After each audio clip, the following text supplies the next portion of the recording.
Kisah ini bermula seperti biasa. Kita semua datang ke dunia dan pada akhirnya akan meninggalkannya. Meskipun kita memiliki pemahaman yang cukup tentang apa yang terjadi selama hidup, kita benar-benar buta akan apa yang hadir sebelum maupun sesudahnya. Dengan demikian, menyingkap makna kehadiran kita di sini menjadi sangat sulit. Bagaimana kita bisa menemukan tujuan kita jika kita bahkan tidak memahami asal mula kita atau jalur yang membawa kita ke sini? Prinsip yang sama berlaku. Bagaimana bisa kita yakin bahwa apa yang kita lakukan saat ini berharga jika masa depan kita pun misterius dan tanpa arah pasti? Sejak kesadaran menyelimuti kita sebagai makhluk berpikir, pertanyaan tentang arti hidup terus bertahan, didorong oleh ketidakpastian masa lalu dan masa depan kita bersama. Sebagai spesies, kita belum pernah menemukan jawaban yang objektif untuk pertanyaan tersebut.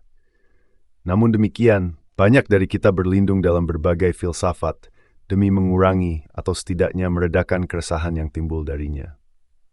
Beberapa kepercayaan meyakini bahwa ada entitas tertinggi yang mencipta semesta, menempatkan manusia di dalamnya, dan pada akhirnya tindakan kita di dunia ini menentukan nasib kekekalan kita.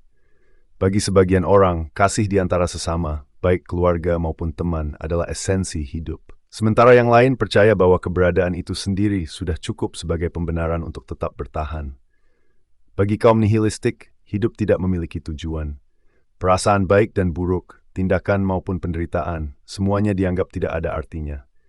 Menjadi seorang nihilis berarti mempercayai kekosongan. Di titik tertentu, gagasan-gagasan nihilistik ini kerap singgah dalam benak kita. Kita merasa benar-benar tak berarti. Hidup kita seolah tak berharga. Kita dihantui oleh kekosongan yang mendalam. Ini biasanya muncul ketika kita mulai meragukan keyakinan yang selama ini kita pegang erat, atau saat kita bersiap menyambut ide-ide baru yang akan kita anut. Dalam masa ini, kita membentuk sudut pandang pribadi tentang dunia, mempelajari hal-hal baru, dan bergerak menjauh dari nilai-nilai yang diwariskan orang tua. Semua pemikiran ini biasanya bermula dari satu pertanyaan sederhana. Mengapa? Sebuah kata yang singkat namun memiliki kekuatan untuk mengubah hal-hal yang paling kokoh dalam hidup kita menjadi pasir isap yang tak bertepi, membawa kita ke jalan penderitaan yang mungkin tidak pernah terbayangkan sebelumnya. Cobalah berhenti sejenak, tanyakan pada diri sendiri, mengapa aku mempercayai hal-hal itu? Ini akan membantu Anda merenungkan fondasi prinsip Anda. Bagaimana keyakinan itu muncul? Dari mana asalnya? Semakin dalam Anda bertanya, semakin dekat Anda pada titik di mana Anda berhenti bertanya. Tidak ada hasilnya. Berapapun kemajuan dan keyakinan ilmiah yang kita raih, pertanyaan mengapa akan tetap tak terjawab. Dengan demikian, kaum nihilis menyimpulkan bahwa saat ini tidak ada alasan yang pasti. Saya pun tak tahu solusinya. Singkatnya, tidak ada apa-apa. Seperti yang pernah dikatakan Alan Watts, hidup hanya perjalanan dari rumah sakit ke krematorium. Namanya sudah cukup menggambarkan semuanya. Nihil, yang berarti tidak ada, dan ism, yang berarti paham. Keduanya membentuk istilah nihilisme dari kata-kata Latin ini. Teorinya sendiri tidak mengandung arti. Namun, ironisnya, ini tidak benar-benar membantu pemahaman kita secara keseluruhan.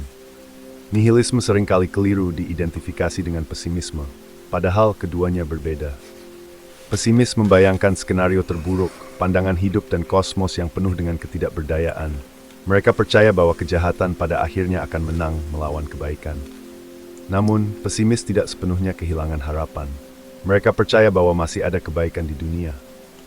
Sementara itu, kaum nihilis menolak semuanya, bahkan gagasan keberadaan kebaikan atau kejahatan. Baik dan buruk bagi kaum nihilis hanyalah ciptaan moralitas manusia dalam semesta yang mereka percayai hanya ada tanpa maksud. Bayangkan sebuah analogi tentang gelas kaca. Para optimis melihat sisi yang penuh, pesimis melihat sisi yang kosong. Tapi siapa yang peduli, apakah itu setengah penuh atau setengah kosong? Bagi seorang nihilis, semuanya bisa dibuang begitu saja. Penuh, kosong, baik atau buruk, semua itu tak berarti. Akhirnya, kita semua akan lenyap. Apatisme dan sinisme seringkali dikaitkan dengan nihilisme. Namun keduanya memiliki perbedaan yang jelas. Menempatkan pemikiran Anda dalam kategori yang tepat bisa menjadi lebih sulit daripada yang terlihat. Menurut sinis, manusia bertindak untuk kepentingan diri mereka sendiri. Mereka menolak gagasan bahwa manusia mampu memiliki niat baik tanpa pamrih. Pandangan sinis menganggap manusia sebagai egois sejati, percaya bahwa hanya ada kepentingan diri dalam setiap tindakan. Namun, keyakinan sinis ini juga menyiratkan bahwa kebaikan mungkin ada di luar diri manusia. Sementara seorang nihilis percaya tidak ada baik atau buruk dalam alam semesta. Nihilisme adalah keyakinan pada ketidakbermaknaan. Begitu mendalaminya, kita sadar bahwa jika kita tidak percaya pada apapun, maka tak ada keyakinan yang benar-benar bernilai. Nihilisme adalah kepercayaan pada ketiadaan. Namun begitu Anda mulai percaya pada sesuatu, nihilisme pun menguap. Awalnya, nihilisme adalah konsep sastra sebelum berkembang menjadi gagasan filosofis yang unik dari teori-teori lainnya. Oleh karena itu, nihilisme tidak memiliki definisi yang mutlak. Berbagai aliran nihilisme telah muncul dengan interpretasi berbeda dari para pemikir. Terdapat nihilisme politik yang mempercayai bahwa penghancuran seluruh tatanan sosial, agama, dan politik adalah kunci agar manusia bisa berkembang sebagai spesies. Kemudian ada nihilisme etis yang menolak konsep moralitas universal. Pandangan ini percaya bahwa kebaikan dan kejahatan hanya didefinisikan oleh masyarakat, dan karena kebebasan pribadi sejati tak mungkin tercapai, maka kita bebas menentukan sendiri. Dan terakhir, nihilisme eksistensial yang mengakui hidup ini tiada guna. Dalam bentuk yang paling umum, nihilisme eksistensial ini melihat hidup sebagai pelanggaran terhadap kebebasan pribadi kita, karena adanya institusi sosial yang membatasi. Berapa banyak kebebasan yang kita miliki jika kita tidak bisa melakukan yang kita inginkan? Atau mungkin kita hanya terperangkap dalam jaring ilusi yang diciptakan untuk tujuan yang tak kita mengerti. Saya teringat sebuah diskusi di Reddit. Sebuah pertanyaan berbunyi, jika harus memilih, Anda akan menyelamatkan hewan peliharaan atau orang asing yang tak dikenal? Jawabannya mengungkapkan bahwa sebagian besar memilih hewan peliharaan mereka. Ketika ditantang, mereka hanya mengajukan satu tanya, mengapa hidup manusia lebih bernilai daripada hewan? Ini, sahabatku, adalah inti dari nihilisme. Mengapa kita memaksakan batasan pada diri sendiri jika kita tidak bisa menjelaskan alasannya? Barangkali ini adalah akibat dari ketakutan eksistensial dan penderitaan mental yang muncul saat menerima bahwa hidup kita mungkin tak berarti.